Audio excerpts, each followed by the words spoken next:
Get her out of my sight! The girl's voice cut through the restaurant like glass shattering. Every head turned.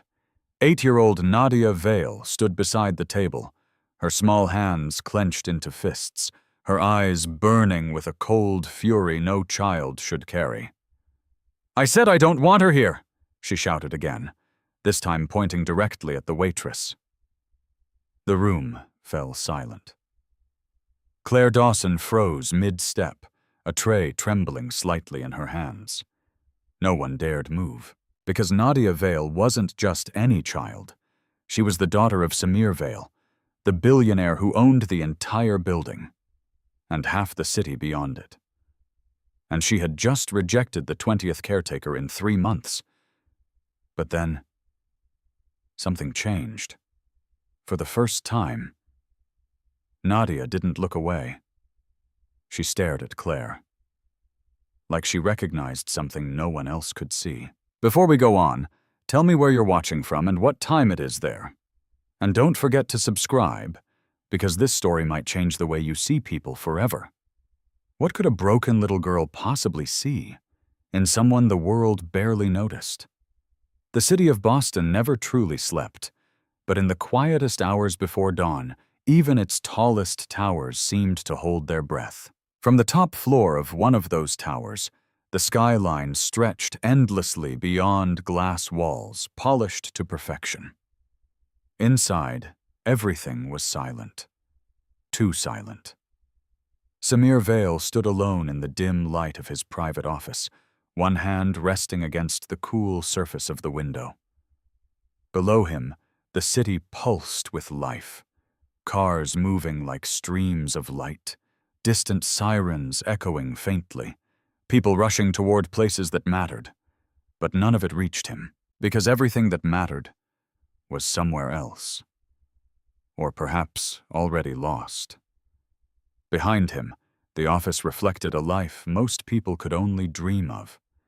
Marble floors, sculptures imported from Europe, a desk carved from a single slab of rare wood. Every detail curated to signal power, control, and success. And Samir had built it all from nothing.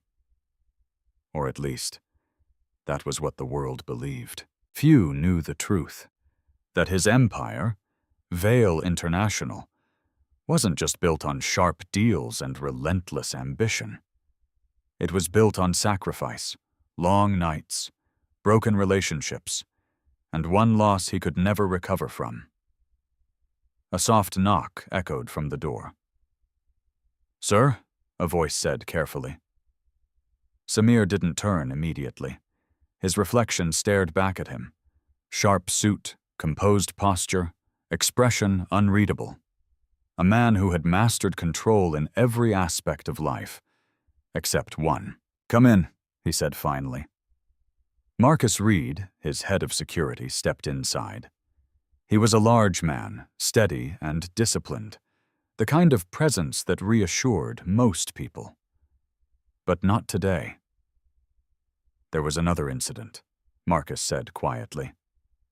Samir's jaw tightened almost imperceptibly. "Which one?" he asked. "The new caretaker, Miss Grant." A pause. She lasted less than 10 minutes. The words lingered in the air, heavy and familiar. Samir closed his eyes briefly. "Details." Marcus hesitated. Not because he didn't know what to say, but because he had said it too many times before. "She tried to engage with Nadia, introduced herself, brought a toy, something she thought Nadia might like." Samir turned slowly now, his gaze sharp. "And?" "She was told to leave," Marcus said. "Immediately." Nadia refused to even look at her. When Miss Grant stepped closer, Nadia threw the toy across the room. Silence followed. Not the kind that invited comfort, the kind that pressed down on everything. Samir walked past Marcus without another word. His footsteps echoed against the marble as he moved through the long hallway outside his office. Portraits lined the walls, awards, achievements, moments of triumph captured in polished frames. But there were no family photos. Not anymore. At the end of the hallway, a large set of doors stood slightly ajar. Inside, the atmosphere changed completely. The room was softer, warmer, filled with the remnants of a life that used to feel whole. A piano stood near the window. Toys were neatly arranged on shelves. Books filled the corners. It was a child's room, but one that felt untouched by joy. Nadia Vale sat on the floor, her back against the wall, knees pulled to her chest. She didn't look up when Samir entered. She always knew when he was there, but she never acknowledged it first. Samir paused at the doorway, watching her. For a moment, he didn't speak. Because every time he did, it felt like he was reaching into a distance he couldn't close. "Nadia," he said gently. No response. "I heard what happened." Still nothing. He stepped closer, lowering himself slightly so he wasn't towering over her. "You don't have to like her," he continued. "But you can't keep doing this. We're just trying to help you." That word. Help. Nadia's fingers tightened slightly around the fabric of her sleeves. Then, slowly, she turned her head. Her eyes met his. And for a split second, something raw flashed through them. "You're not helping," she said quietly. Her voice wasn't loud. It didn't need to be, because it carried something far heavier than anger. It carried certainty. Samir felt it like a blow. "What do you mean?" he asked, his voice steady, though something inside him had already begun to unravel. "You keep bringing strangers," Nadia said. "They smile. They talk. They act like they care." Her gaze didn't waver. "But they don't." The words hung in the air. Simple. Direct. Devastating. Samir opened his mouth to respond, but stopped, because he had no answer that wouldn't sound like a lie. Nadia looked away again, retreating into herself. "They're not her," she added softly. The room seemed to shrink. Samir swallowed. No one said her name anymore, not out loud, but it was always there. Every silence, every glance, every moment like this. "She's not coming back," he said quietly. Nadia didn't react, not outwardly, but her shoulders stiffened just enough for him to notice. "I know that," she said. Another pause. Then, "So stop trying to replace her." The words didn't come with tears. They didn't come with anger. They came with something far worse. Acceptance. Samir exhaled slowly, the weight of it settling deep in his chest. "I'm not trying to replace her," he said. Nadia didn't respond, because they both knew that wasn't entirely true. Another silence stretched between them. Long, uncomfortable, unavoidable. Finally, Samir stood. "I have a dinner tonight," he said. "I thought maybe you'd come with me." No answer. "It's somewhere different," he added. "Not the house, not the usual places." Still nothing. He turned to leave. And just as he reached the door, "Will they be there?" Nadia asked. Samir paused. "Who?" "The fake people." The question landed harder than anything else. Samir hesitated. Then, honestly. "Probably," Nadia nodded slightly. "Then I don't want to go." Another rejection, another wall. Samir stood there for a moment longer, then gave a small nod. "All right," he said. And he left. But as he walked away, something lingered. A thought. A quiet, almost desperate hope, because somewhere in the city, there had to be someone. Someone who wouldn't pretend. Someone Nadia wouldn't push away. Someone who didn't see her as a problem to fix, but as a child who was hurting. He didn't know it yet. But that person had already crossed his path, and the next time their worlds collided, nothing would ever be the same. Morning in Boston arrived quietly for most of the city, but for Claire Dawson, it began long before the sun had fully risen. The alarm on her phone buzzed softly at 5:30 a.m. She turned it off almost instantly, careful not to let the sound linger. In the small apartment she shared with her mother and younger brother, even the slightest noise carried through thin walls and tired bones. For a moment, she lay still, staring at the ceiling. Another day, another shift, another quiet promise to keep everything together. Claire exhaled slowly, then pushed herself up. There was no room for hesitation, no space for lingering thoughts about what she wished her life could be, because reality didn't wait, and neither did responsibility. In the kitchen, the light flickered once before settling. Claire moved quietly, her steps familiar, practiced. She filled a kettle, set it on the stove, and reached for the small pill organizer on the counter. 3 compartments.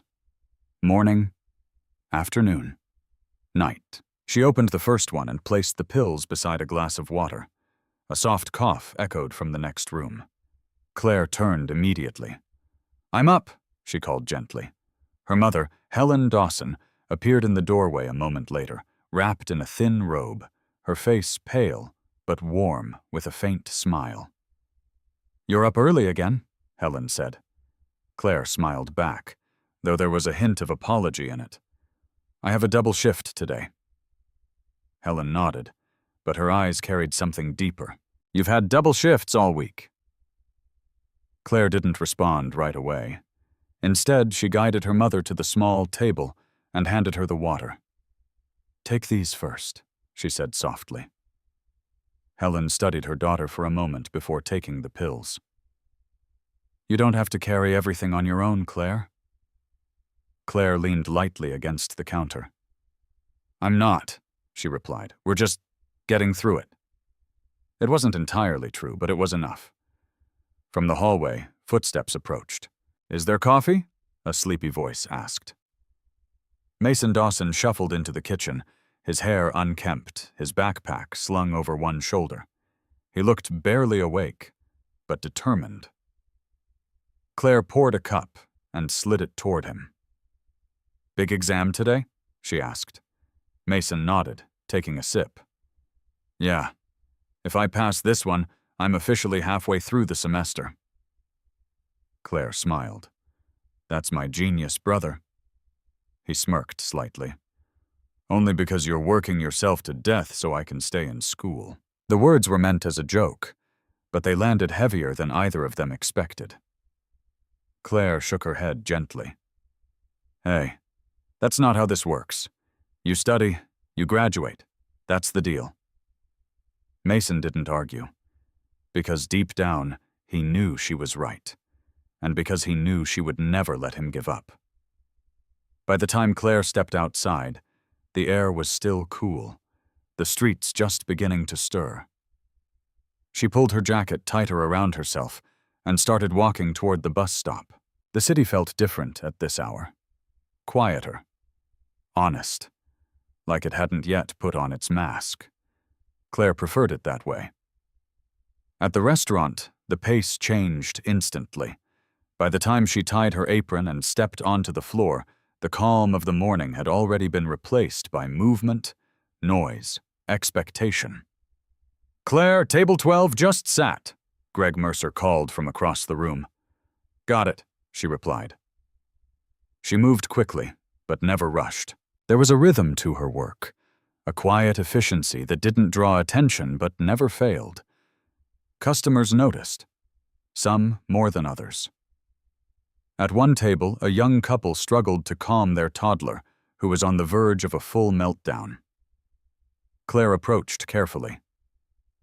Would it help if I brought something to distract him? She asked gently. The parents looked relieved. Yes, please. A few minutes later, Claire returned with a small bowl of fruit and a folded napkin shaped into a simple animal. The toddler paused, then reached for it. The crying stopped. The parents exchanged a glance, half surprise, half gratitude. Thank you, the mother said. Claire smiled. It's nothing. But it wasn't nothing. Moments like that mattered, even if no one said it out loud. Across the room, someone was watching. Samir Vale sat at a corner table, his presence commanding even in stillness. He wasn't dressed for attention, but he never needed to be. Power had a way of revealing itself. He had come in quietly, without announcement. No entourage, no spectacle. Just a man looking for something he couldn't name. And then he saw her. Not because she was loud, not because she stood out, but because she didn't. Claire moved from table to table with the same calm focus, the same quiet kindness. No forced smiles, no exaggerated gestures, just sincerity. Samir observed her for a long moment. The way she listened, the way she knelt slightly to speak to the child at eye level, the way she never once checked who might be watching. It wasn't performance, it was instinct. Marcus, standing nearby, leaned slightly closer. Problem, sir? He asked. Samir didn't take his eyes off Claire. No, he said. Then after a pause, just noticing something. Back on the floor, Claire didn't realize she was being watched. To her, it was just another shift. Another day. Another series of small moments that no one would remember. But sometimes, those small moments were the ones that changed everything. As she picked up a tray and turned toward the next table, something inside the room shifted. Not loudly, not obviously, but enough. Enough for a story to begin. And somewhere, in a quiet corner of the city, a little girl who refused to trust anyone was about to meet the one person she didn't know she needed. By early evening, the restaurant had transformed. What had been calm and orderly in the morning was now alive with movement, voices overlapping, glasses clinking, the low hum of expensive conversations filling the air. The lighting dimmed slightly, warm and golden, casting a polished glow over marble floors and carefully arranged tables. This wasn't just a restaurant. It was a place where status was displayed quietly, but unmistakably. Claire Dawson adjusted the strap of her apron as she stepped back onto the floor after a short break. Her shift was far from over. If anything, the real pressure had just begun. Claire, Greg Mercer called out sharply from behind the bar. I need you on a VIP table, now. Claire nodded without hesitation. Which one? Greg glanced toward the far corner of the room, where the atmosphere felt subtly different. Table 1. Claire followed his gaze. Even without knowing who sat there, she could feel it. The tension. The silence around the table that didn't belong in a crowded room. She picked up her notepad and walked toward it. With each step, the noise of the restaurant seemed to fade slightly. And when she reached the table, everything stopped. Samir Vale sat at the head, his posture straight, his expression unreadable. Across from him, Nadia. Up close, the girl looked even smaller than Claire had expected, but her presence filled the space. Her shoulders were rigid, her eyes sharp. Every inch of her body carried resistance. Claire didn't know who they were. She only saw what was in front of her, a man trying to hold control, and a child refusing to be controlled. Good evening, Claire said gently. My name is Claire, and I'll be taking care of you tonight. Samir gave a slight nod, But Nadia didn't even glance at her. Claire didn't push. "Can I start you with something to drink?" she asked calmly, before Samir could answer. "I don't want anything," Nadia said flatly. The words cut through the air. Claire paused, just for a moment, then nodded. "That's okay," she said. "If you change your mind, I'll be right here." She turned slightly, giving space instead of pressing further. At the table behind them, a couple whispered. "They're back again," one of them murmured. "Another caretaker?" the other guessed. Claire didn't hear it clearly, but she felt the shift. She returned with water for Samir and placed it quietly in front of him. "Would you like to order?" she asked. Samir opened the menu, though it was clear he wasn't really reading it, before he could speak. "I said I don't want her here." Nadia's voice was louder now, sharper. Claire froze, not in fear, but in awareness. Samir's jaw tightened. "Nadia," he said firmly. "No," she snapped, turning toward Claire for the first time. "She's the same." Claire met her gaze. There was no anger in her eyes, only something deeper. Pain. "You don't even know me," Claire said softly. "I don't need to," Nadia replied instantly. "You're pretending." The accusation hung heavy in the air. Around them, conversations slowed. A few heads turned. Samir exhaled slowly. "That's enough," he said. But Nadia wasn't finished. "They all do it," she continued. "They smile. They talk like they care. Then they leave." Her voice cracked slightly on the last word. Claire noticed. No one else did. "I'm not here to stay," Claire said gently. "I'm just here to take your order." It wasn't defensive. It wasn't dismissive. It was honest. Nadia blinked. Just once. Something in her expression shifted, too quickly for most people to catch. But Claire saw it, and Samir did too. The smallest crack, the smallest pause. Claire stepped back slightly, giving the moment room to breathe. "Take your time," she said. "I'll come back in a few minutes." She turned to leave. But then, "Wait." The word came quietly, almost unwillingly. Claire stopped. Slowly, she turned back. Nadia was looking at her, really looking this time. Not with rejection, not with anger, but with something unfamiliar. "What?" Claire asked softly. Nadia hesitated. Her fingers tightened slightly on the edge of the table. Then, "Why aren't you trying?" she asked. The question caught everyone off guard, even Samir. Claire tilted her head slightly. "Trying what?" "To make me like you," Nadia said. There it was. The expectation. The pattern she had learned to recognize.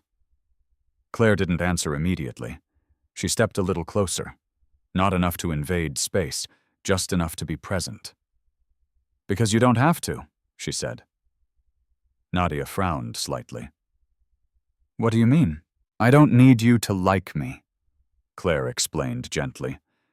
"And you don't need to pretend for me either." Silence fell over the table. A different kind of silence. Not tense. Not hostile. Just still. Nadia's eyes searched Claire's face, looking for something. Anything that didn't match what she already believed about people.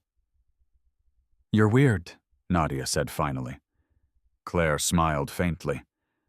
"I get that a lot." For a second, just a second. The corner of Nadia's mouth twitched. It wasn't quite a smile, but it wasn't rejection either. Samir leaned back slightly in his chair, watching carefully. He had seen dozens of interactions, dozens of failures. But this was different. Subtle. Fragile. Real. Claire reached into her apron and placed a small plate on the edge of the table.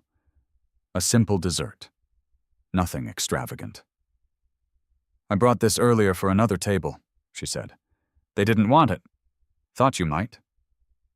Nadia looked at it. Suspicious. "You're not supposed to do that," she said. Claire shrugged lightly. "Probably not."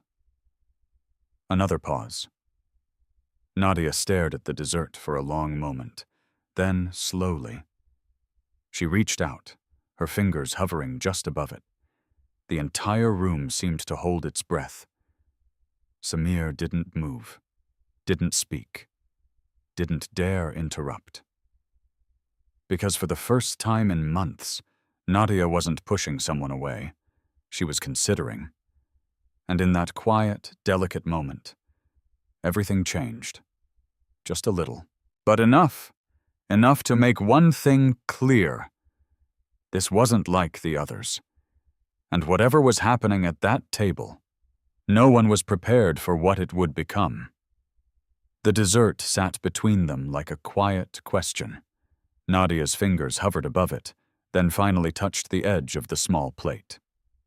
She didn't look at Claire when she did. She kept her gaze fixed on the dessert, as if acknowledging it directly would somehow make the moment too real. Claire didn't move. She didn't smile wider, didn't encourage, didn't interrupt. She simply waited. Nadia picked up the spoon, slowly, carefully, like someone testing something unfamiliar. And then she took a bite. It was small, barely noticeable, but it was enough. Across the table, Samir Vale felt something shift inside his chest. Not relief. Not yet. Something quieter. Hope. It had been months since Nadia had accepted anything offered to her by someone new. Months of rejection, of resistance, of watching doors close before they even had a chance to open, and now, this. Claire noticed it too. Not the significance, but the fragility of it. She stepped back slightly, giving the moment space to exist without pressure. "I'll give you a few minutes," she said softly. Nadia didn't respond, but she didn't push the plate away either. Claire walked back toward the service station, her movements calm, steady. Behind her, the restaurant slowly returned to its usual rhythm, but not entirely. Because people had seen. Not all of them understood what had happened, but they had seen enough to notice something different. At the bar, Greg Mercer leaned closer as Claire approached. "What did you do?" he asked under his breath. Claire blinked. "What do you mean?" Greg gestured subtly toward the table. "That kid," he said. "She doesn't let anyone near her. We've had staff quit over that table." Claire glanced over her shoulder briefly. Nadia was still sitting there, still holding the spoon. "I didn't do anything," Claire said. Greg raised an eyebrow. "Yeah, well, keep it that way. That's not a table you want to mess up." Claire nodded. "I understand." But her eyes drifted back to Nadia again, not with curiosity, not with strategy, just quiet concern. At another table nearby, two well-dressed women whispered behind their glasses. "Did you see that?" one murmured. "She actually let her serve her," the other replied, disbelief evident in her voice. "That girl?" the first scoffed lightly. "She's just a waitress." The word lingered, not loud, but sharp. Across the room, another server shook his head. "She's going to get herself into trouble," he muttered. "You don't cross into that world unless you're invited." Claire didn't hear all of it, but she felt enough. The shift in tone, the subtle distance, the way people started watching her differently, not with admiration, not even curiosity, but suspicion, as if kindness had to come with a motive. Back at the table, Samir finally spoke. "You can bring the check," he said quietly when Claire returned. Claire nodded. Of course. She placed it gently on the table and stepped back again. Nadia hadn't finished the dessert, but she had eaten more than half. That alone said more than anything else. As Claire turned to leave, "We're coming back tomorrow." The words came suddenly, clear, undeniable. Claire paused. She turned slowly. Nadia was looking straight at her now. Not guarded, not angry, just certain. Claire blinked slightly. "Okay," she said softly. Samir's gaze shifted toward his daughter. "You want to come back?" he asked. Nadia nodded once. "Yes." No explanation. No hesitation. Samir studied her for a moment, then nodded. "All right." But his attention moved back to Claire almost immediately. And this time, there was something different in his eyes. Not just observation. Recognition. Later that night, after the last guests had left and the lights had dimmed, Claire untied her apron and folded it neatly. Her body ached, her feet were sore, but her mind lingered elsewhere. At that table, at that moment, at the way the little girl had looked at her, as if she had been searching for something, and maybe, just for a second, found it. "Long day?" Greg asked as he passed by. Claire smiled faintly. "Something like that." Greg hesitated, then added more seriously, "Be careful, Claire." She looked up. "What do you mean?" He leaned against the counter slightly. "People like them. They don't live in the same world as the rest of us. You get too close, and things get complicated." Claire considered that, then nodded. "I'm not trying to get close." Greg gave a small, knowing look. "Sometimes it doesn't matter what you're trying to do." The words stayed with her.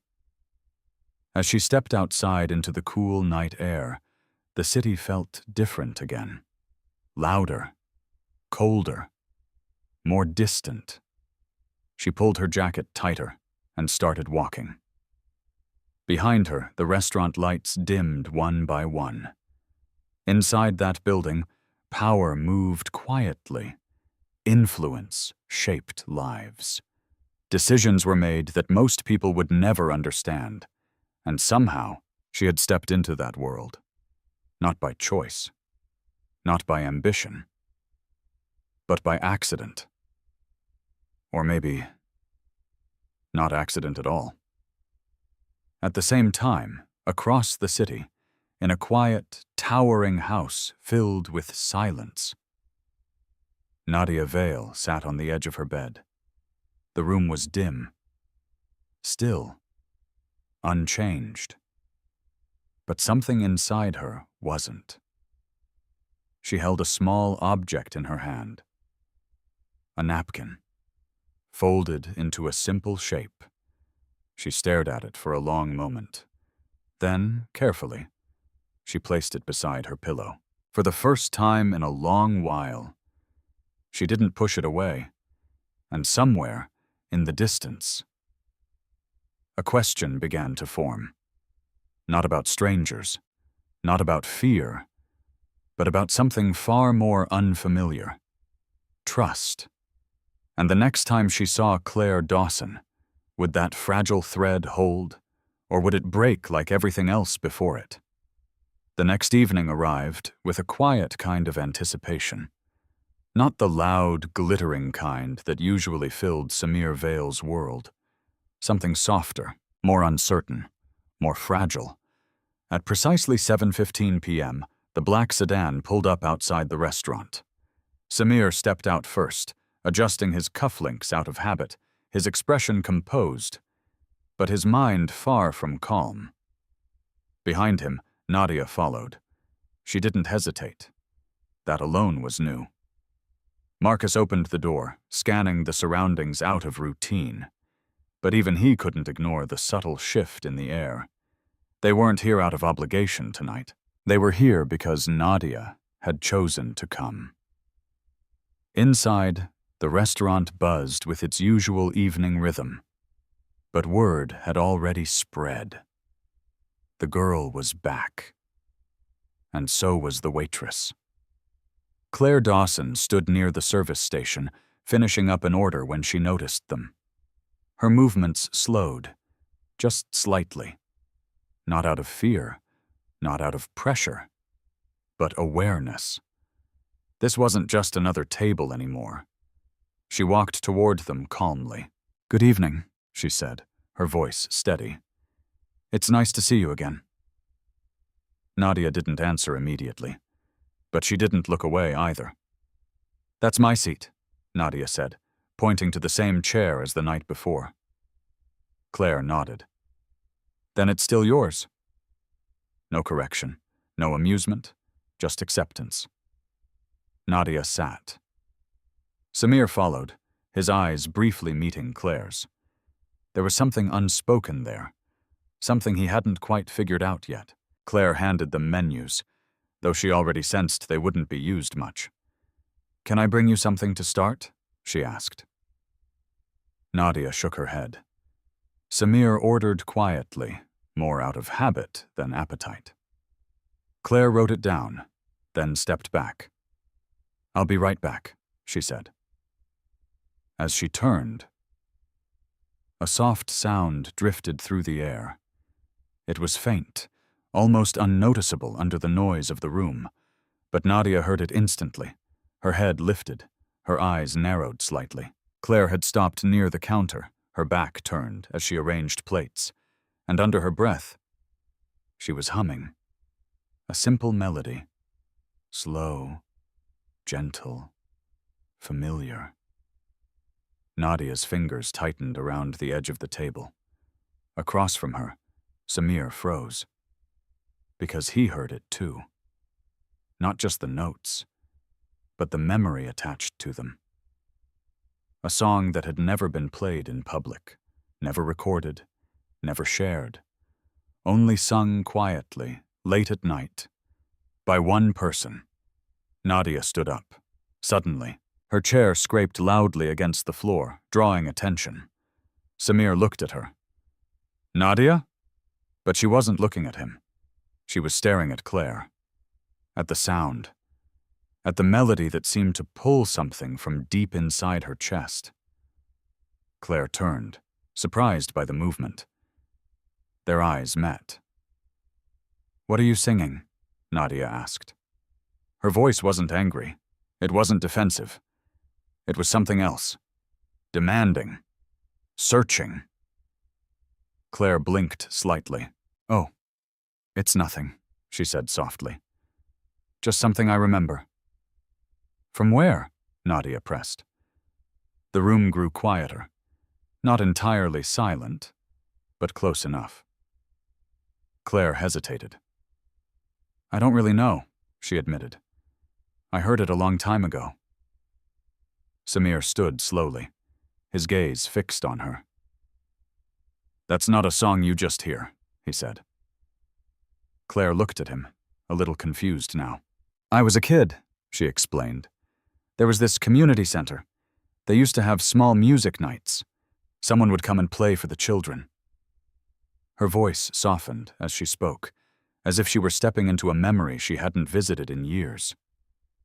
"There was a woman," Claire continued. "She didn't stay long. But she used to sing that song." Nadia's breathing slowed. Barely. "She had a soft voice," Claire added quietly. "And she always stayed after, talking to people, helping where she could." Samir felt something tighten in his chest. Because he knew. He knew exactly who that was, but he had never told anyone. Not even Nadia. Not the full truth. Nadia stepped closer. "Say it again," she whispered. Claire tilted her head slightly. "What?" "The song," Nadia said. "Sing it again." Claire hesitated. The attention, the weight of the moment. It wasn't something she was used to, but she nodded, and softly, she began. The melody filled the space, gentle and unforced. It wasn't perfect, it wasn't polished, but it was real. And as the last note faded, Nadia's eyes glistened. She didn't cry, not fully, but something inside her shifted, something that had been locked away for too long. Samir exhaled slowly, his composure barely holding, because in that moment, it wasn't just a coincidence. It couldn't be.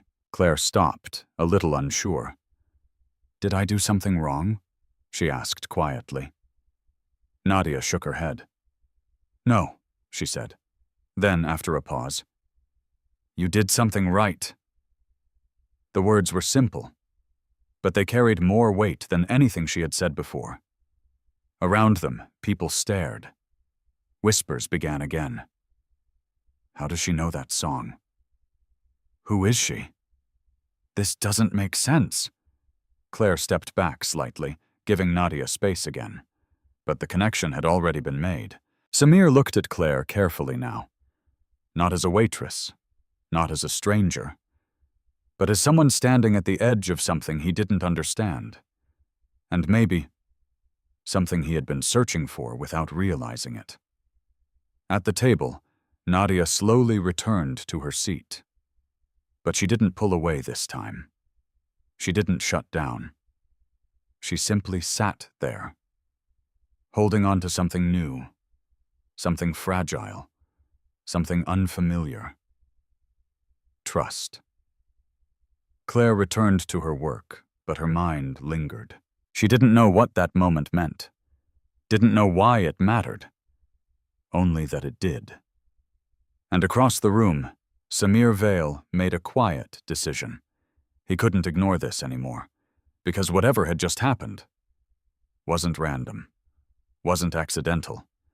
And if there was even the smallest chance that this girl, this quiet, ordinary waitress, could reach his daughter in a way no one else could, then he had to know why, even if the answer changed everything. The moment didn't stay quiet for long. In a place like this, nothing ever did. By the time Claire finished her shift that night, the story had already begun to change shape, passed from one voice to another, sharpened, exaggerated, questioned. A waitress, a billionaire's daughter, a song no one else knew. It didn't fit. And when something didn't fit in a world built on order and status, people tried to fix it, or destroy it. The next evening, the atmosphere felt different, heavier, more watchful. Claire noticed it the moment she stepped onto the floor. Conversations paused just a little longer when she passed. Eyes lingered a second too long.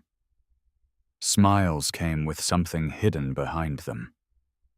Judgment. She didn't react, didn't confront it. She simply moved through it, the same way she moved through everything else, quietly, steadily, without asking for permission. "Claire!" Greg Mercer called, his tone sharper than usual. "Office, now!" She nodded and followed him to the back. As soon as the door closed, Greg ran a hand through his hair. "What's going on?" he asked. Claire blinked. "I'm working. You know that's not what I mean." He stepped closer, lowering his voice. "You've got people talking. Clients, staff, even corporate."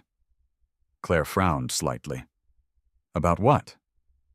Greg stared at her for a moment, as if trying to decide whether she was being serious. "That table," he said. "Samir Vale, his daughter. You don't just get involved like that." "I'm not involved," Claire replied calmly. "I'm serving them." Greg exhaled. "It doesn't look like that from the outside." Claire didn't argue, because she knew sometimes perception mattered more than truth. "What do you want me to do?" she asked. "Keep your distance," Greg said. "Be professional. No extra attention. No, whatever that was last night." Claire nodded. I understand. But something in her chest tightened slightly. Not anger. Not frustration. Just a quiet awareness that things were changing. And not necessarily in her favor. When she returned to the floor, the tension followed her. At a nearby table, two sharply dressed women sat with perfect posture and practiced smiles. Vivian Holloway was one of them. She didn't need to raise her voice to command attention. She had the kind of presence that came from knowing exactly where she stood in the world, and expecting everyone else to recognize it too. Her gaze landed on Claire the moment she stepped back onto the floor.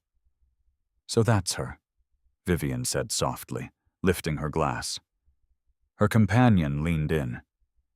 The waitress? Vivian's lips curved slightly. The one who thinks she's special. Claire approached the table with her usual calm. Good evening. Can I start you with something to drink? Vivian didn't answer right away. Instead, she studied her, from head to toe, taking in every detail, noticing everything, judging all of it. You're the one from last night, Vivian said finally. Claire nodded. Yes, ma'am. Vivian tilted her head slightly. Interesting. There was no warmth in the word, only curiosity wrapped in something colder. Water is fine, Vivian added. Claire poured it without comment. As she turned to leave, You must be very talented, Vivian said. Claire paused. I just do my job. Vivian smiled faintly. I'm sure you tell yourself that. Claire didn't respond. She walked away, but the words followed her. Across the room, Samir Vale entered once again, this time with Nadia at his side. The moment he stepped inside, the atmosphere shifted. It always did. But tonight, it shifted differently. Eyes moved between him and Claire, between power and the person who had somehow caught its attention. Nadia spotted Claire almost immediately, her gaze locked, and this time, she didn't wait. I want her, Nadia said. The words were clear, direct, unapologetic. Samir glanced down at her. You mean Claire? Nadia nodded. Yes. Around them, a few people noticed. A few more whispered. Because it wasn't just preference anymore. It was choice. Claire approached the table, aware of every eye on her. Good evening, she said. Nadia didn't respond with words, but she didn't reject her either. That alone spoke volumes. As Claire took their order, the tension in the room tightened. At Vivian's table, her fingers curled slightly around her glass. She's doing it again, her companion whispered. Vivian's smile faded. No, she said quietly. She's not doing anything. Her eyes narrowed. She's just there. And somehow, that was worse, because it meant the connection wasn't forced, wasn't manipulated. It was real, and real things were dangerous, especially when they crossed lines that weren't meant to be crossed. Back at the table, Claire placed the drinks down gently. Nadia watched her closely. Not suspicious, not defensive, just attentive. You came back, Nadia said. Claire smiled softly. So did you. A small pause. Then, I don't like them, Nadia added, her voice low. Claire followed her gaze briefly. To the room. To the people watching. You don't have to, she said. Nadia looked at her again. Why not?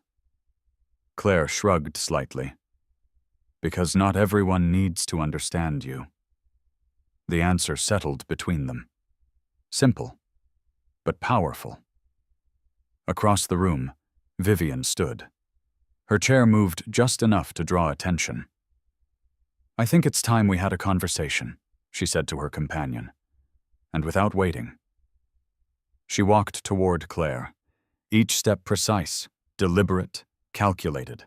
Claire saw her coming, didn't step back, didn't brace. She simply stood where she was, waiting. And when Vivian finally stopped in front of her, the room fell quiet once more. "You've made quite an impression," Vivian said. Her tone was smooth, polished, sharp beneath the surface. Claire met her gaze. "I'm just doing my job." Vivian smiled again. "But that's the problem, isn't it?" A pause. Then, "You're forgetting your place." The words landed softly, but they cut deep. Around them, no one spoke. No one intervened. Because everyone was watching the same thing unfold. A line being drawn. Between worlds. Between status. Between who belonged and who didn't. Claire didn't react immediately. She didn't defend herself. Didn't argue. She simply held Vivian's gaze. Calm. Steady. Unmoved. And that, more than anything, made the room even more uncomfortable. Because in that moment, the person with the least power looked like the one least afraid. And the question no one could answer was, how long could that last? The room didn't recover from that moment. It shifted. Quietly. Irreversibly. Vivian Holloway's words still lingered in the air, sharp and deliberate, even after she stepped away from Claire and returned to her table as if nothing had happened. But everything had changed. Not because of what she said, but because of how Claire didn't respond. No argument, no apology, no submission, just stillness. And that kind of stillness unsettled people, because it couldn't be controlled. Back at the table, Samir had seen it all.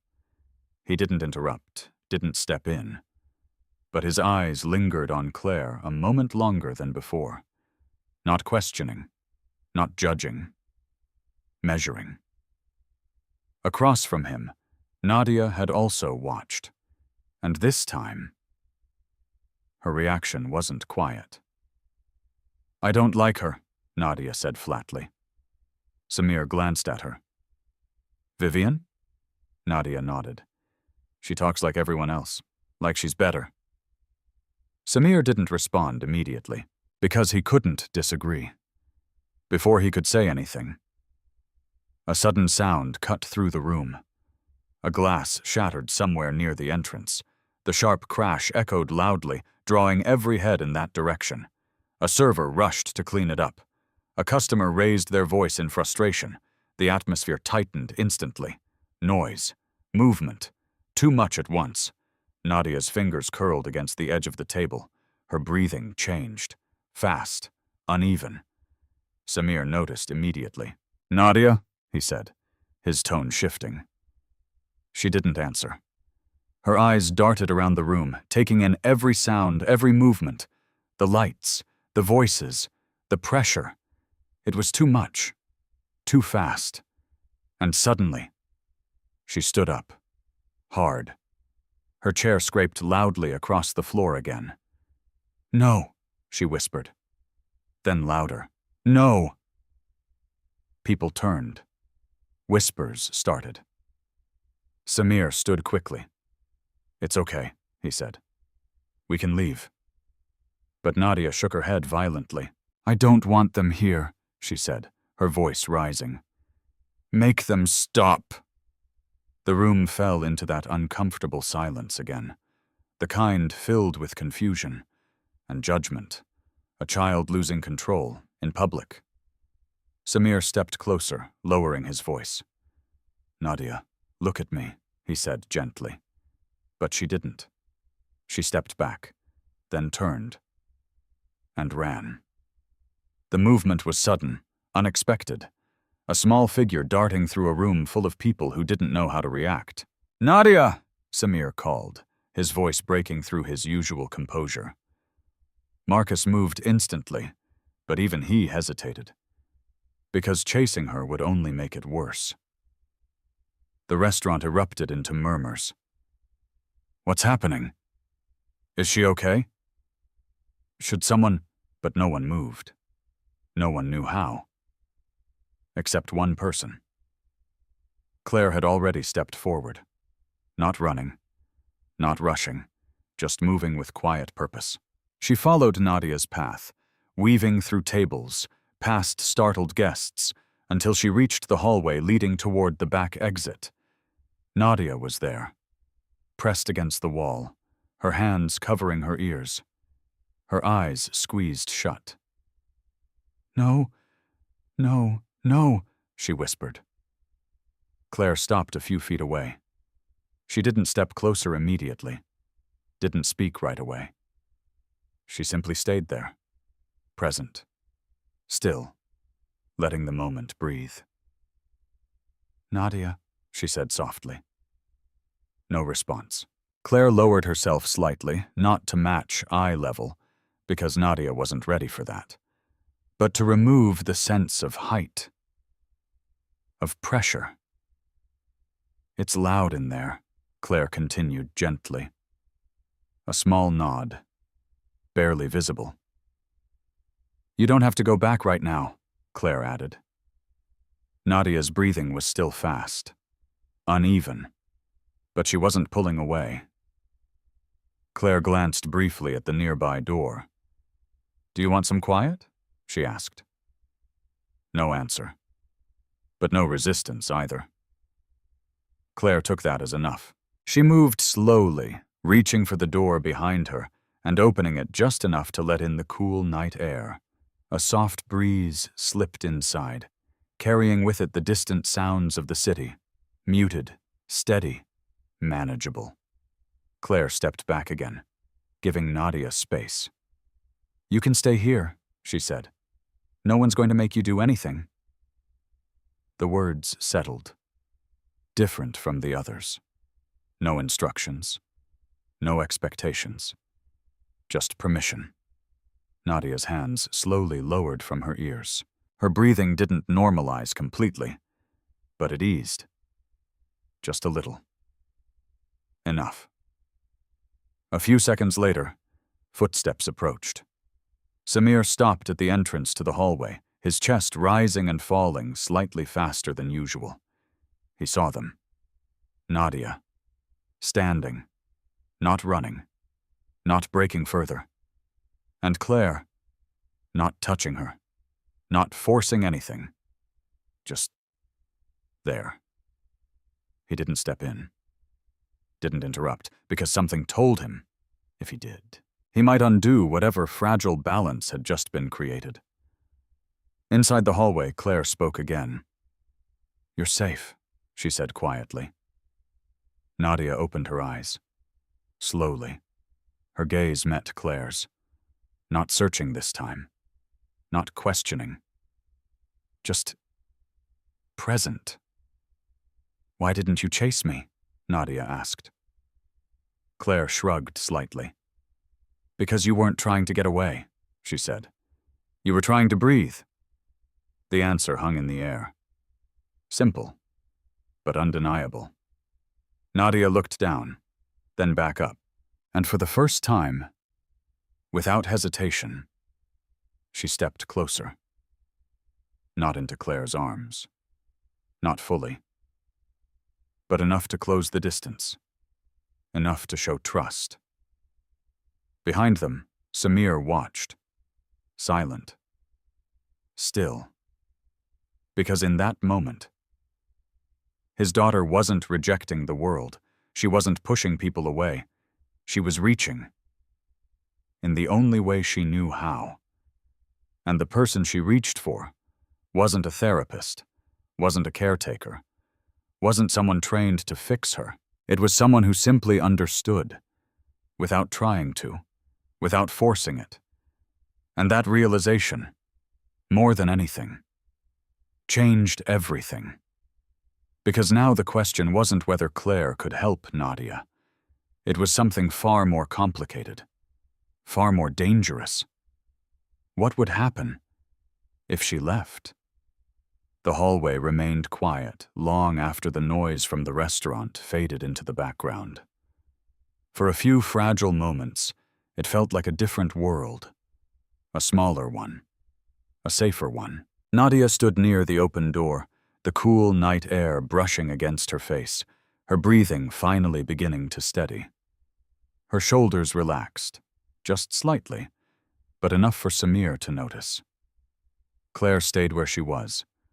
Not too close, not too far. Just present. Always present. Samir stepped forward slowly, careful not to break the balance that had formed between them. "Nadia," he said softly.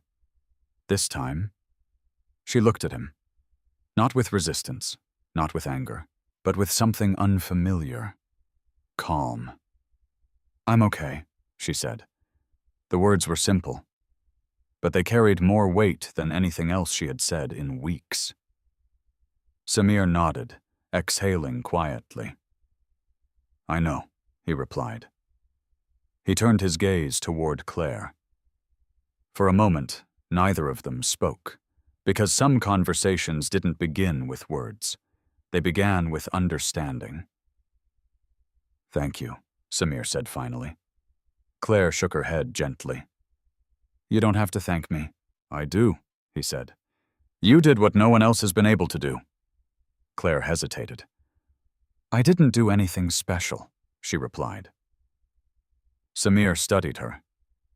That's exactly why it worked. Silence settled between them again. But this time it wasn't uncomfortable.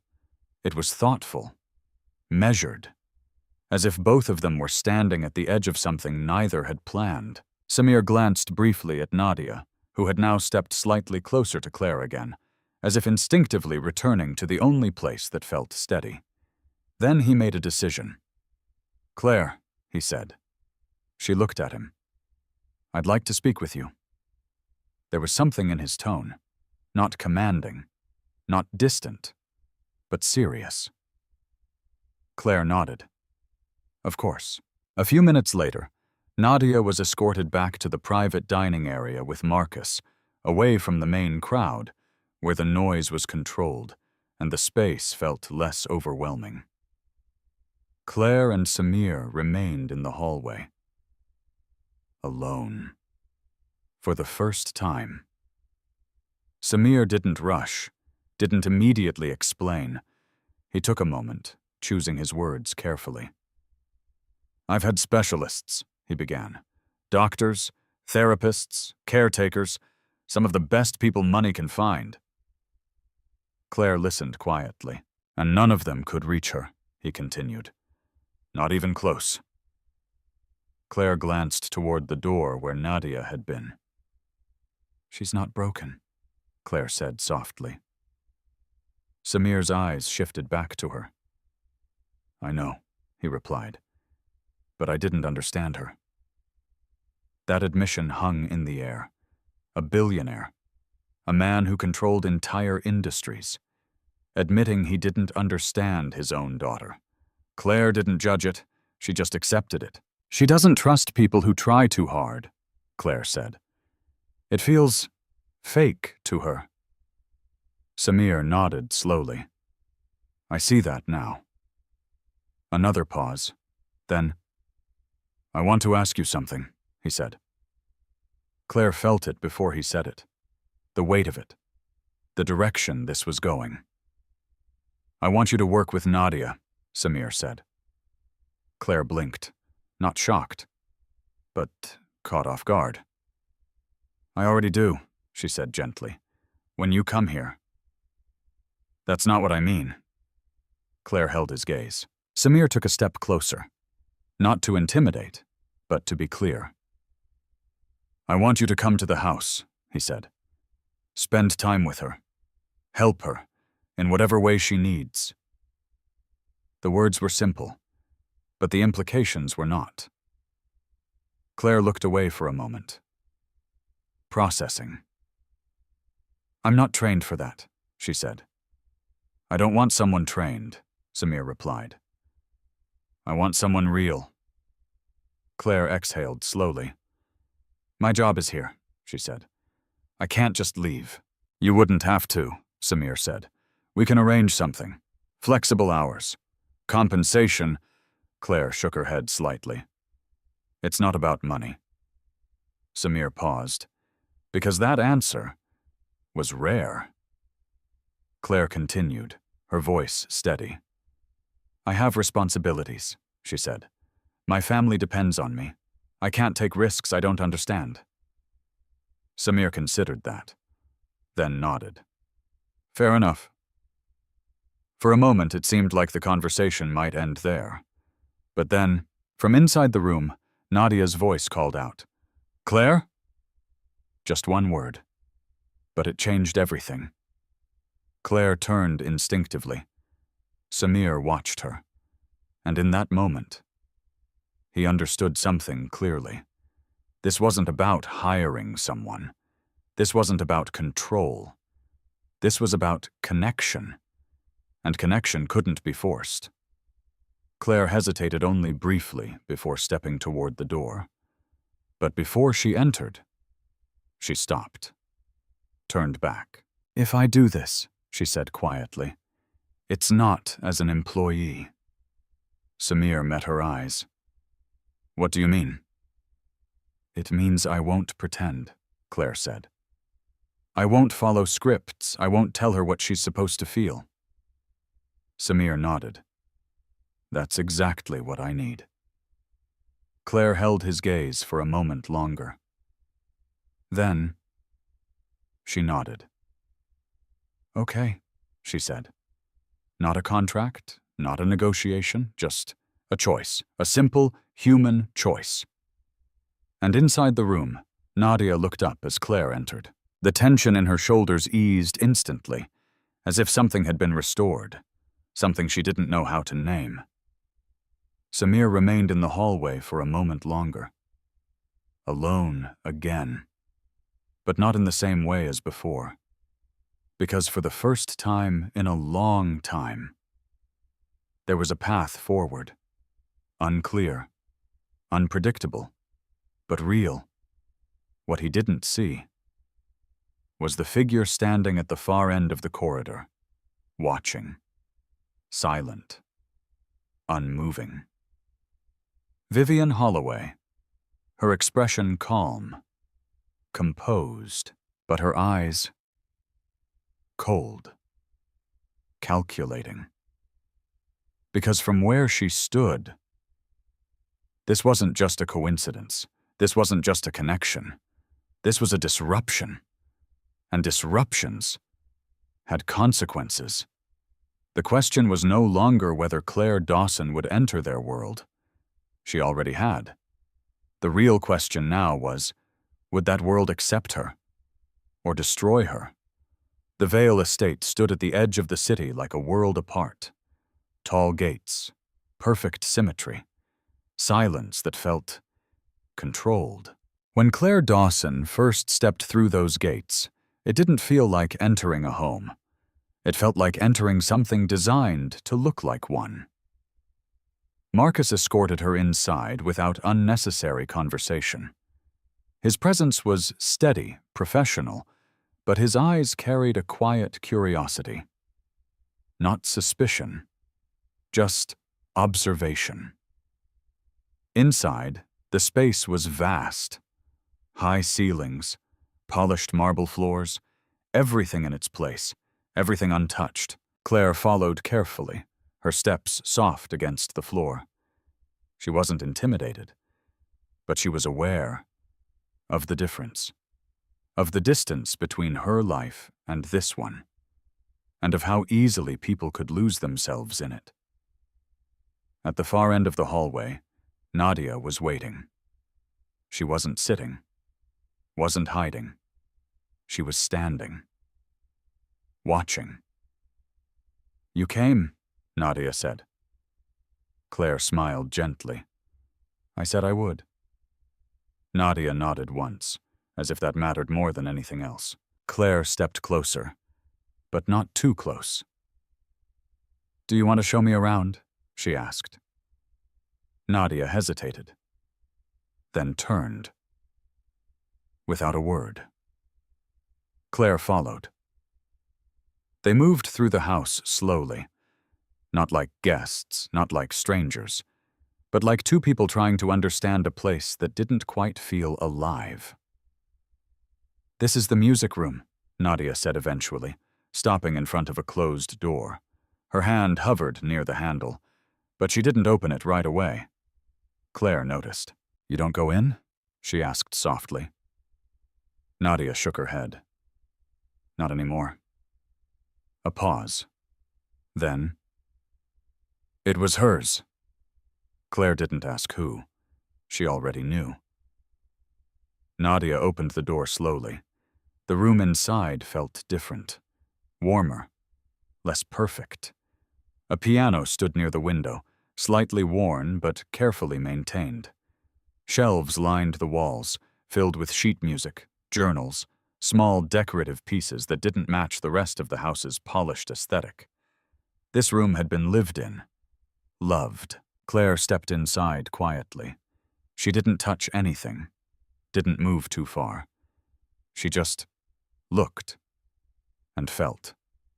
Nadia stood near the doorway. "She used to play every night," she said. Claire turned slightly. "Your mom?" Nadia nodded. "She said music made things feel less heavy." Claire's eyes drifted to the piano. "I think she was right." Nadia walked in slowly now, step by step, like returning to a place she had avoided for too long. "She wrote songs," Nadia added.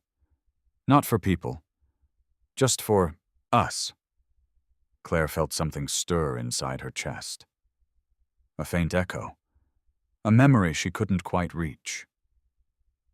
"Do you remember them?" Claire asked. Nadia hesitated. "Some." She walked over to a small wooden box sitting on a shelf and opened it. Inside were folded sheets of paper. Old, worn at the edges, handwritten notes. Claire stepped closer, careful, respectful. "Can I?" she asked. Nadia nodded. Claire picked up one of the pages. Her fingers traced the faded ink lightly. And then she froze. Not dramatically, not suddenly, but enough. Enough for Nadia to notice. "What?" Nadia asked. Claire didn't answer right away. Her eyes moved slowly across the page. The notes, the lyrics, the rhythm. It felt familiar. Too familiar. "I've seen this before," Claire said quietly. Nadia frowned. "That's not possible." Claire shook her head slightly. "I don't know where," she admitted, "but I've heard it. Or something like it." Nadia stepped closer. "Are you sure?" Claire looked at her. "I wouldn't say it if I wasn't." The room grew still, because this didn't make sense. Footsteps echoed from the hallway. Samir entered. His presence filled the room instantly, but he stopped when he saw them. Together. In that room. "What's going on?" he asked. Nadia turned toward him. "She knows it," she said. Samir's gaze shifted to Claire. "What do you mean?" Claire hesitated. "I'm not sure," she said. "But this music, it feels familiar." Samir stepped closer. "That's not possible," he said. "These were never published, never shared." Claire looked down at the page again. "There was a place," she said slowly. "When I was younger, a community center." Samir's expression changed slightly. Claire continued. "They used to have small events, music nights for families who couldn't afford, things like this." Her voice softened. "There was a woman who came sometimes. She would play, sing, talk to people after." Nadia's breath caught. "What did she look like?" she asked. Claire thought for a moment. "I don't remember everything," she said. "But she was kind, quiet, She stayed longer than she had to. Samir felt something tighten in his chest again. Because he knew. He knew exactly who she was describing, but he had never told Nadia about that part of her mother's life. Not fully. She helped people, Claire added. Not in a big way. Not publicly, just quietly. Nadia turned to her father. Is that true? Samir didn't answer immediately, because the truth was more complicated than he had ever allowed himself to admit. Yes, he said finally. Nadia stared at him. You never told me. Samir exhaled slowly. I didn't think it mattered. Nadia's expression shifted. It does. Claire remained still, because she understood something now. Not everything, but enough. This song, she said, holding up the page. I think she sang it there. One night. The realization settled into the room. Not loud, not dramatic, but deep. Because this wasn't just coincidence. It was connection. Time. Kindness that had traveled without anyone noticing. Samir looked at Claire differently now. Not just as someone helping his daughter, but as someone tied, however subtly, to a part of his past he had almost forgotten. But not everyone would see it that way. Outside the room, unseen. A shadow passed by the hallway. Quiet. Unnoticed. Vivian Holloway. Her steps slowed just enough to catch a glimpse through the partially open door. Her eyes narrowed. Because whatever was happening inside that room, it wasn't just emotional. It was dangerous. Not because it was false, but because it was real. And real things could change everything. The house didn't feel the same after that night. Something had shifted. Not just within Nadia, not just within Samir, but within the walls themselves. A quiet tension, an invisible line that had been crossed, and now couldn't be undone. For Claire, the change was subtle at first, a glance that lingered too long, a conversation that stopped when she entered a room, a door that closed just a second earlier than it should have.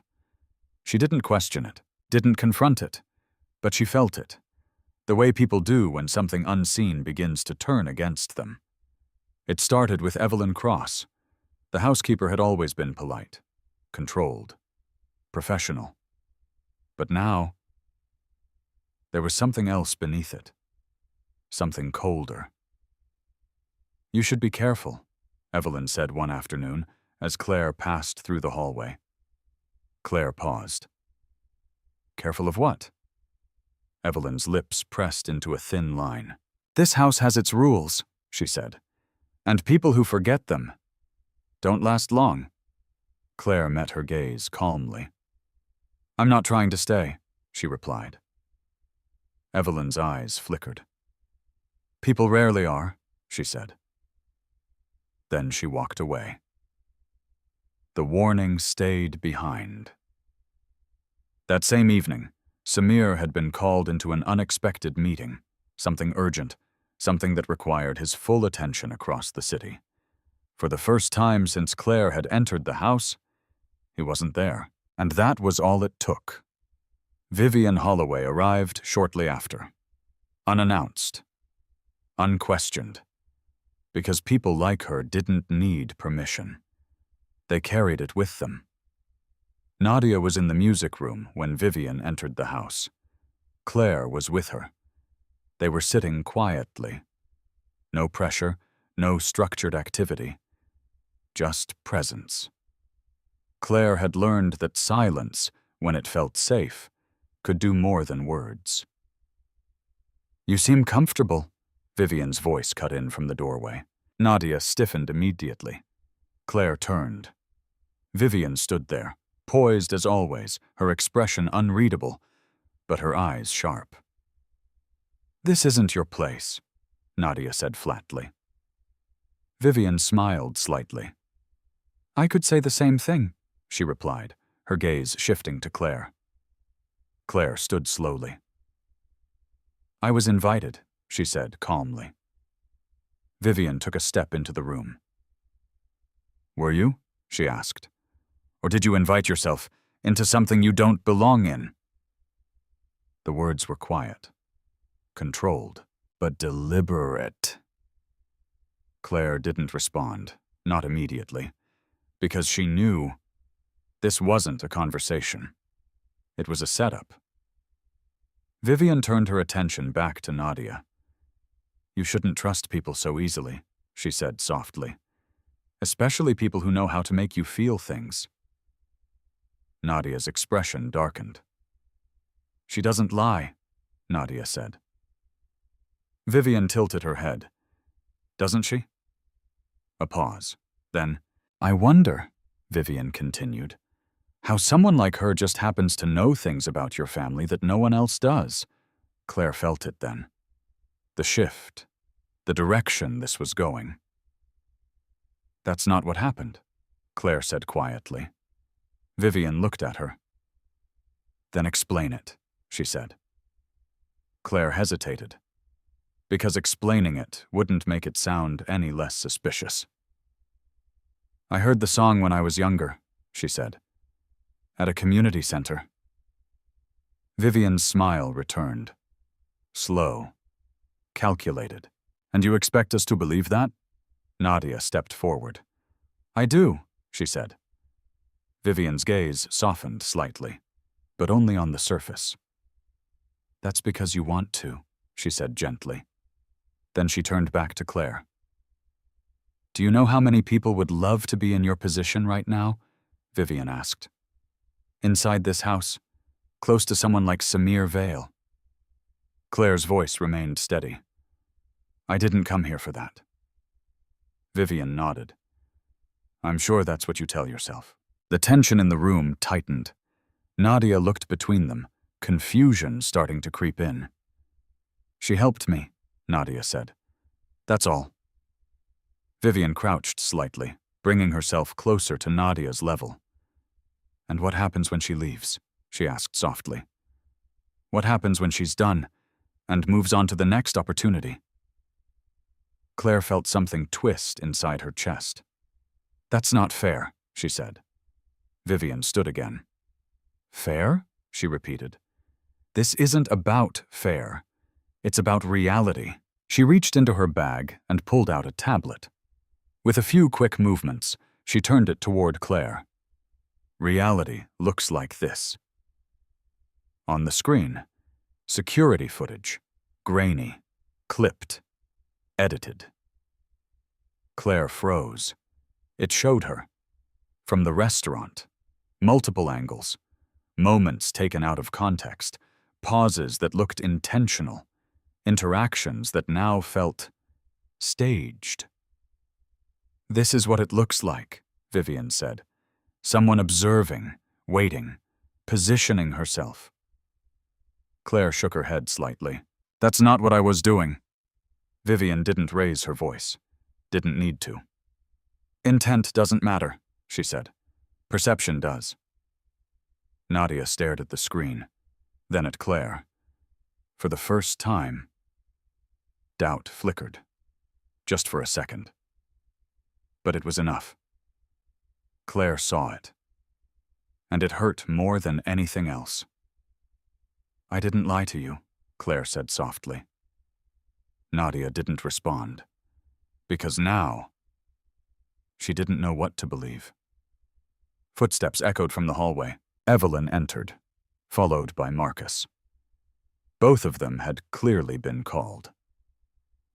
"This situation has become inappropriate," Evelyn said calmly. "Miss Dawson, I'm going to have to ask you to leave." Claire looked at her, then at Nadia, then back at Vivian. "This isn't right," Claire said.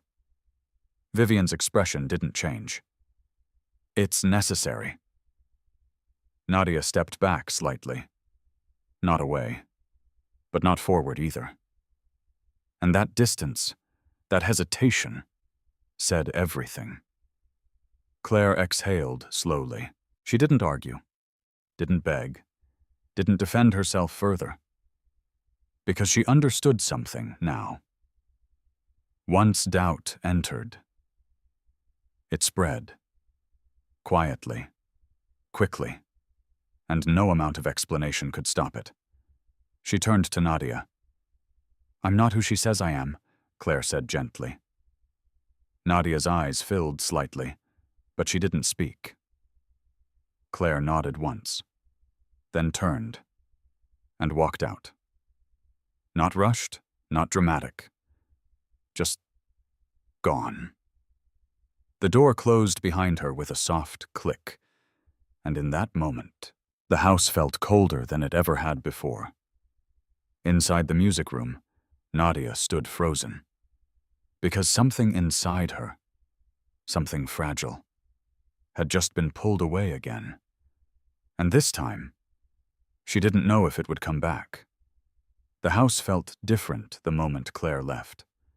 Not quieter, not calmer, just emptier, as if something unseen had been holding it together.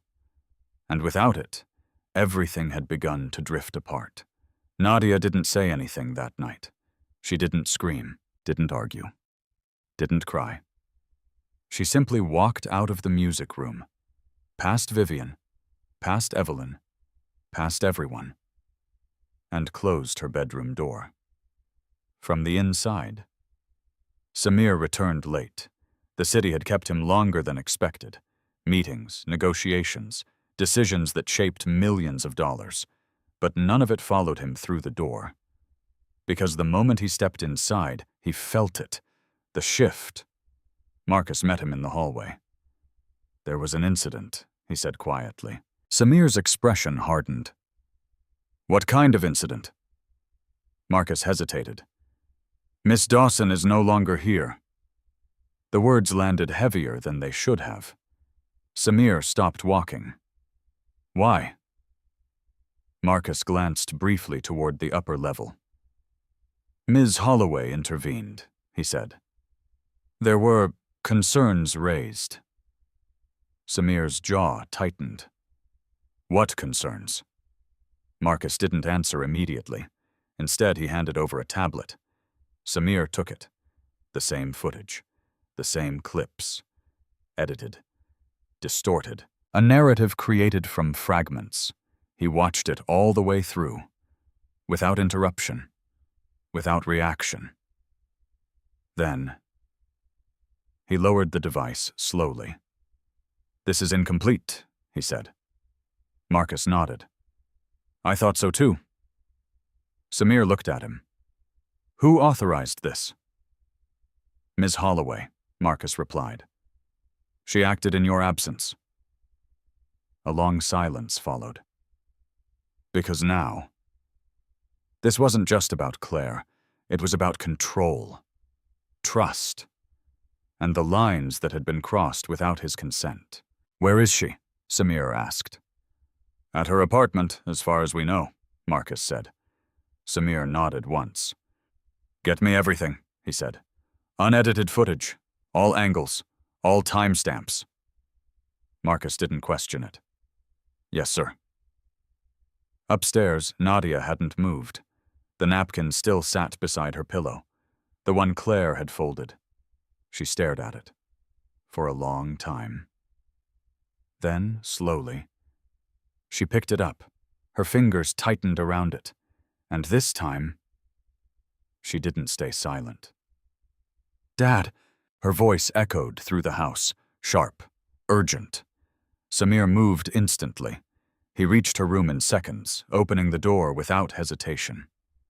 Nadia stood in the center of the room, her eyes red, not from tears, but from something deeper. "You let her leave," she said. Samir stepped inside. "I wasn't here," he replied. "That doesn't matter," Nadia said. "You didn't stop it." The words hit harder than anything else that night. Samir exhaled slowly. "I'm looking into it," he said. Nadia shook her head. "She didn't lie," she said. "I know she didn't." Samir met her gaze. I believe you. The answer came without hesitation. Because now, he did. Downstairs, Marcus returned with the full footage. No edits, no cuts, just reality. Samir watched it again. This time, carefully, closely. And what he saw was completely different. Moments that had been framed as intentional now looked natural. Pauses that had seemed calculated were nothing more than hesitation. Interactions that had been twisted into manipulation were simply human. Claire wasn't positioning herself. She wasn't observing for advantage. She was just there, helping, listening, existing without expectation. Samir set the tablet down. His expression had changed. Not anger. Not yet. Something colder. Clarity. "Call Vivian," he said. Minutes later, she entered the study, composed, unbothered, as if nothing had gone wrong. "You wanted to see me?" she asked. Samir didn't invite her to sit. Instead, he turned the tablet toward her and pressed play. The unedited footage. Vivian watched. Her expression didn't shift much, but something in her eyes flickered. "You acted without my permission," Samir said. Vivian folded her hands calmly. "I acted in your best interest." "No," he replied. "You acted on assumption." Vivian tilted her head slightly. "I protected your daughter." Samir stepped closer. "My daughter didn't need protection from her." Vivian's composure held. "But she needed protection from attachment," she said, "from being hurt again." Samir's voice lowered. "That wasn't your decision to make." A pause. Then, "Remove yourself from this situation," he added. "Immediately." Vivian's expression tightened, just slightly. "You're making a mistake," she said. Samir didn't respond. Because the decision had already been made. Upstairs, Nadia sat quietly again. But this time, there was something different. Hope, fragile, uncertain. But there, Samir entered her room slowly. "She didn't lie," he said. Nadia looked up. "I told you." "I know," he replied. A pause. Then, "I'm going to bring her back." The words settled into the room. Nadia didn't smile, didn't react immediately, but her grip on the napkin loosened slightly, because this time, she believed him. Across the city, in a small apartment far removed from marble floors and controlled silence, Claire sat at the kitchen table. The lights were dim. Her mother asleep in the next room. Her brother studying quietly. Everything looked the same, felt the same. But something inside her had shifted. She stared at her hands. Still, uncertain. Because no matter what she told herself, it had mattered. More than she expected. More than she was ready for. A knock echoed at the door. Soft, but unmistakable. Claire looked up. Her heart skipped. Just once. She stood slowly, walked toward the door, and paused, because she didn't know what waited on the other side, or if she was ready to face it. Claire stood at the door for a long second, her hand hovering just above the handle.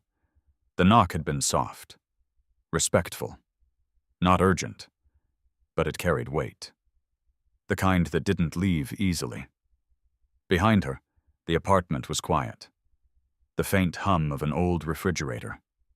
The soft turning of a page from Mason's room. The steady, fragile rhythm of her mother's breathing down the hall. This was her world, small, real, earned. And whatever stood on the other side of that door belonged to a different one. Claire exhaled slowly, then opened it. Samir Vale stood there, not in a suit, not surrounded by security. Just a man. Tired. Still. And for the first time since she had met him. Uncertain. Claire didn't speak immediately. Neither did he.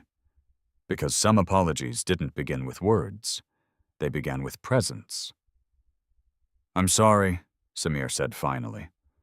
Simple, direct. No explanation attached. Claire studied him for a moment. "You didn't have to come all the way here to say that," she replied quietly. "Yes, I did," he said. There was no hesitation in his voice. Claire stepped slightly to the side. "Come in." He entered carefully, as if aware that every step mattered here in a way it never did in his own house. The contrast was immediate. No marble floors, no towering ceilings, just a small living space, filled with the quiet evidence of struggle and care. Samir noticed everything. The worn couch, the neatly stacked bills on the table, the pill organizer, the framed photo of a younger Claire standing beside a woman who looked stronger than she did now. He didn't comment, didn't ask. He simply understood. Claire closed the door behind him. "You shouldn't have been treated that way," Samir said. Claire crossed her arms lightly. "It's not the first time someone assumed the worst," she replied. Samir shook his head. "That doesn't make it acceptable." Claire looked at him. "And what does?" The question wasn't aggressive, but it was honest. Samir didn't avoid it. "Taking responsibility," he said. "Fixing what I can." A pause. Then, "And not pretending it didn't happen." Claire held his gaze. "Your daughter believed in me," she said. That mattered more than anything else. Samir nodded. "It still does." From the hallway, a door creaked open slightly. Mason stepped out, glancing toward the living room. He froze when he saw the man standing there. Claire noticed immediately. "It's okay," she said softly. "This is Mr. Vale." Mason nodded slowly, still unsure. Samir offered a small, respectful nod in return. "Good evening." Mason didn't speak. He just disappeared back into his room, the door closing gently behind him. Claire turned back. "She's not okay, is she?" she asked. Samir's expression shifted. "No," he said. "She's not." Claire looked down briefly, then back up. "She thinks I left." The words were quiet, but they carried something deeper than guilt. Samir stepped closer. "She thinks she lost you," he corrected. Claire's chest tightened slightly. "And she didn't?" Samir didn't answer immediately, because the truth was complicated. "You walked away because you were pushed," he said. "That's not the same thing." Claire let out a slow breath. "I still left." Silence settled between them. Not heavy, but real. "She asked for you," Samir said. Claire's eyes flickered. "She did?" "Yes." Another pause. "And this time, I listened." Claire turned slightly, looking toward the window. The city lights flickered faintly in the distance. "I don't want to be something temporary for her," she said. "I don't want to be another person who shows up and disappears." Samir understood that, more than she realized. "I'm not asking you to replace anyone," he said. "I'm asking you to be who you already are." Claire shook her head slightly. "That's not always enough." "For her, it is," Samir replied. Claire didn't respond right away, because part of her wanted to believe that, and part of her was afraid to.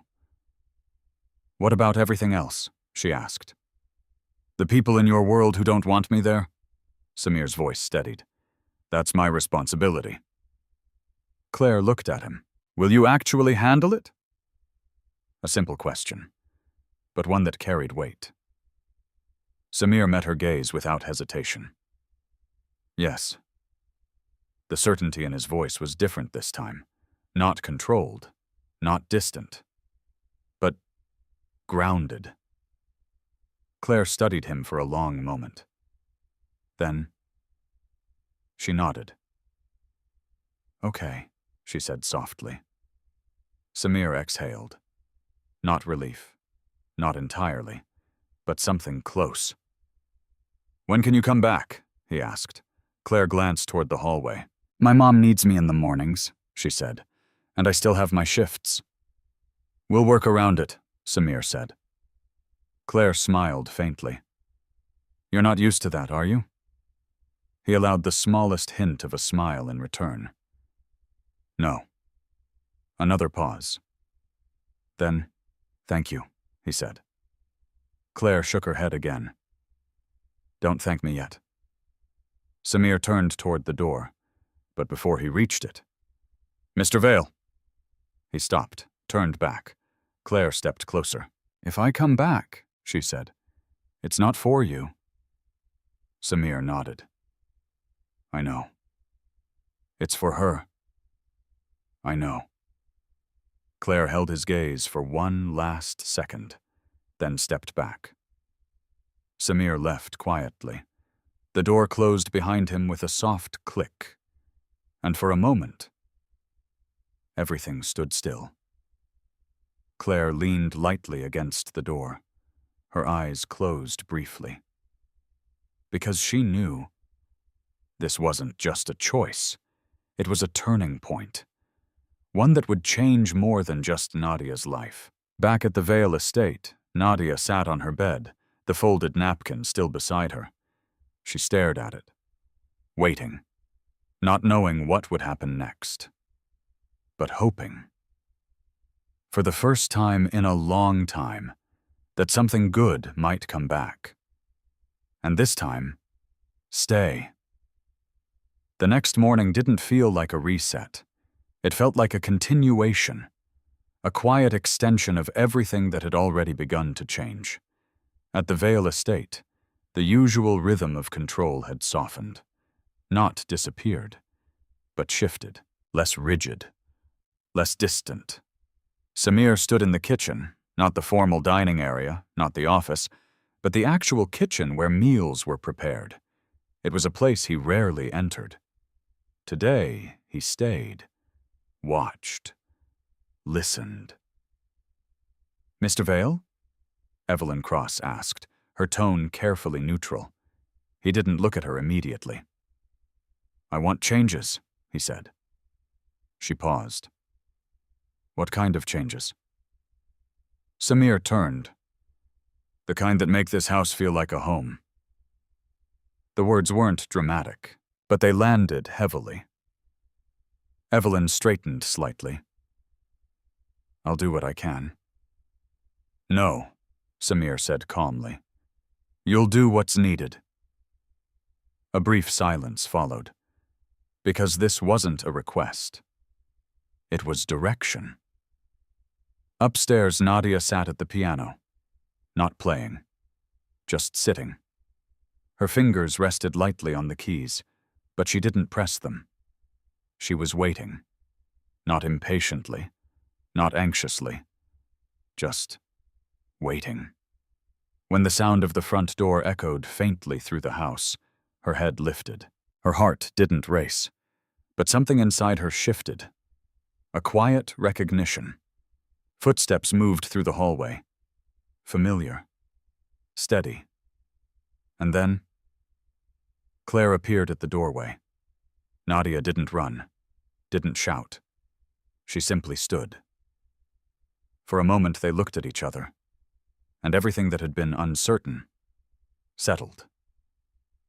"You came back," Nadia said. Claire smiled softly. "I said I would." Nadia nodded, then stepped forward.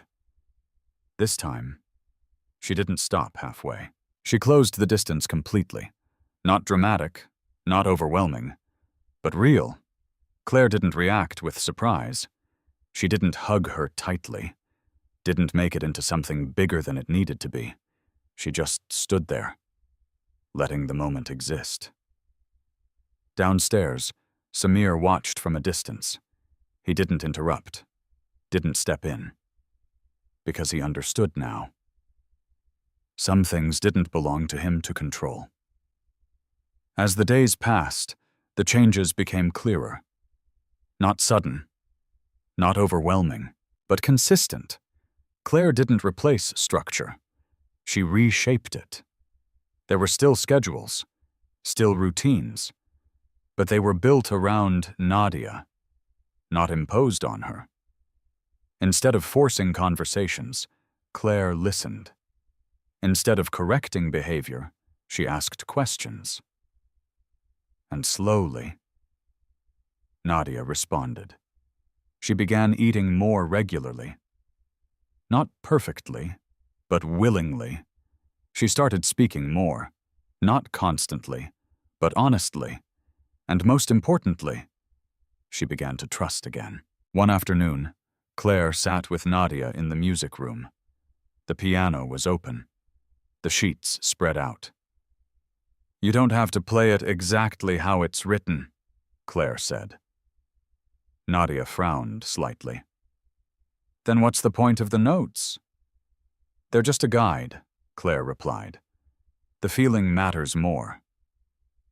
Nadia looked down at the keys, then pressed one, then another. The sound wasn't perfect, but it wasn't empty either. Claire watched quietly, because she knew.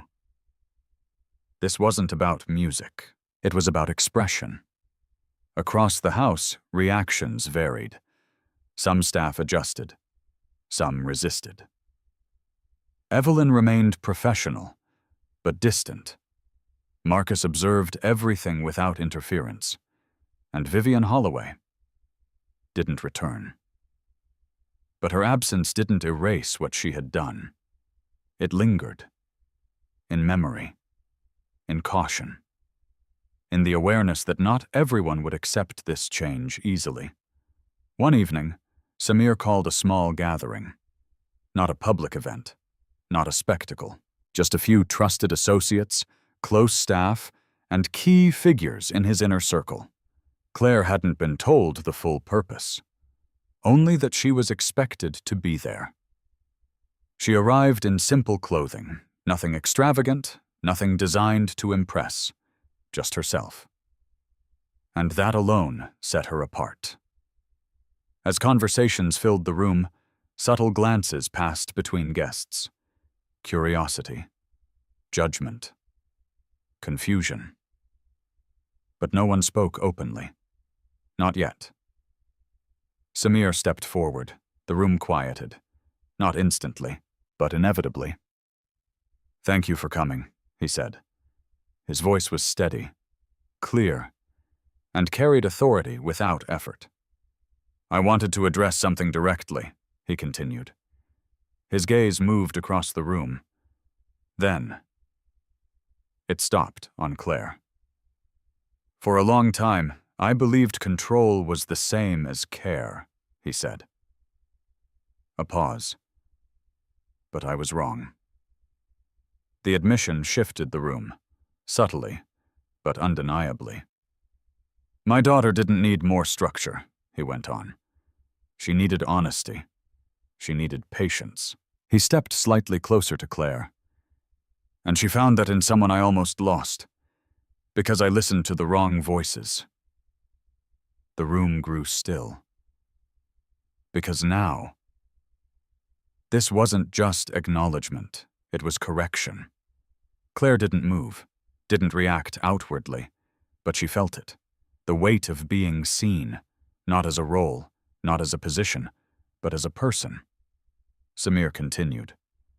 "Claire Dawson didn't come into this house looking for anything," he said. "She brought something with her." Another pause. Something we didn't have. The words settled. And for the first time, the room didn't look at Claire with suspicion, but with something closer to understanding. Across the room, Nadia stood near the doorway, watching, listening. And when her eyes met Claire's, she smiled. Not fully, not dramatically, but enough. Enough to say everything that needed to be said. And in that moment, the direction of everything changed. Not because of wealth, not because of power, but because of something far simpler. Someone had chosen to care, without expecting anything in return. And that choice had rewritten everything. The house felt alive again. Not louder, not brighter, just warmer. It wasn't something anyone could point to directly. There were no grand renovations, no dramatic changes to the structure itself. The walls were the same, the rooms were the same, the routines still existed. But the feeling had changed. And that was enough. Weeks passed, then months. And the transformation, once fragile, became steady. Nadia Vale no longer sat alone in silence.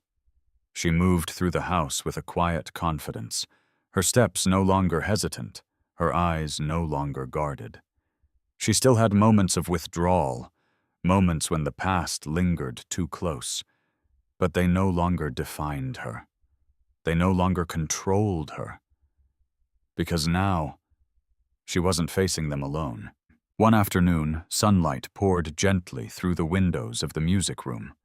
The piano stood where it always had, but this time, it wasn't silent. Nadia sat on the bench, her fingers moving carefully across the keys. The melody wasn't perfect, but it carried something deeper than precision. Emotion. Claire sat nearby, not correcting, not instructing, just listening. "That part feels different," Nadia said, pausing mid-note. Claire tilted her head slightly. "How does it feel?" Nadia thought for a moment. "Like it's not sad anymore." Claire smiled softly. "Then you're playing it right." Nadia looked at her. "Even if it's not what's written?" Claire nodded. "Especially then." The room fell into a comfortable quiet. Not empty, not uncertain, just full. Downstairs, Samir stood near the window, watching the city stretch out before him. The same city he had once controlled with precision now felt less important. Not irrelevant, but no longer everything. Marcus approached quietly. "You have a meeting in an hour," he said. Samir nodded. "I'll reschedule it." Marcus hesitated. "That's the third one this week." Samir turned slightly. "I know." Marcus studied him for a moment, then gave a small nod. Because even he could see. This wasn't neglect. It was choice. Across the house, subtle changes continued. Evelyn Cross remained in her role, but her demeanor had softened. Not completely, but enough. The rigid distance she once maintained had shifted into something more measured, more aware. She watched Claire differently now, not with approval, not with warmth, but without dismissal. And sometimes, that was the first step. Vivian Holloway never returned. Her absence spoke louder than any confrontation ever could. Because in the end, her influence hadn't been strong enough to withstand something real. One evening, Samir hosted a small dinner. Not for business. Not for influence. But for something simpler. Family. Not just by blood, but by choice. The table was set modestly compared to what the house was capable of. No excessive display. No overwhelming formality. Just enough. Claire arrived with a small dish she had prepared herself. "It's not much," she said. Samir accepted it without hesitation. "It's more than enough." Nadia watched from her seat, a faint smile forming as she saw the exchange. Dinner began quietly. Conversation flowed.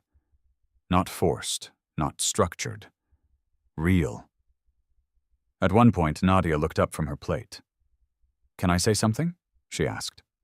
Samir nodded immediately. "Of course."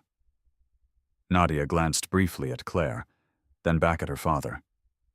"I used to think people only stayed if they had a reason," she said. The room grew still. But she stayed, even when it was hard. Claire didn't interrupt, didn't deflect. She just listened. Nadia continued. "And you came back," she added, looking at Samir, "even when you didn't know how." Samir felt the weight of that, more than any business deal, more than any negotiation, because this was the moment he had been trying to reach, without realizing how. "I'm still learning," he said quietly. Nadia nodded. "Me too." A small silence followed. Then, she smiled, and this time, it wasn't hesitant. It wasn't uncertain. It was real. Later that night, after the dishes were cleared and the house had settled into its quiet rhythm, Claire stepped outside onto the balcony. The city lights stretched endlessly before her. Familiar. Distant. She wasn't sure how long she stood there before she heard footsteps behind her. Samir joined her. "Do you ever regret it?" he asked. Claire glanced at him.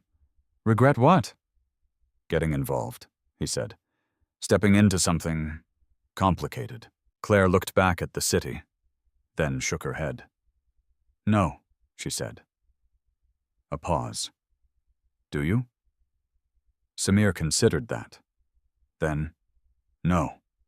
Another silence. But this one felt complete, because neither of them needed to say more. Inside, Nadia sat by the window, the folded napkin still beside her. She picked it up gently, smoothed out the edges, and placed it back down. Not because she was afraid it would disappear, but because she no longer needed to hold on to it so tightly. Some things, when they were real, stayed. And as the night settled over the city, one truth remained clear. Not loud, not dramatic, but certain. Kindness didn't need wealth. It didn't need power. It didn't need permission. It only needed one thing, to be real. And when it was, it changed everything. True kindness isn't about status, wealth, or recognition. It's about showing up with honesty and staying when it matters most. Never judge someone by their appearance, because the quietest hearts often carry the greatest strength. In the end, it's not power that heals people. It's genuine care. If this story touched you, comment where you're watching from and what time it is right now. Don't forget to subscribe for more stories that remind us what truly matters.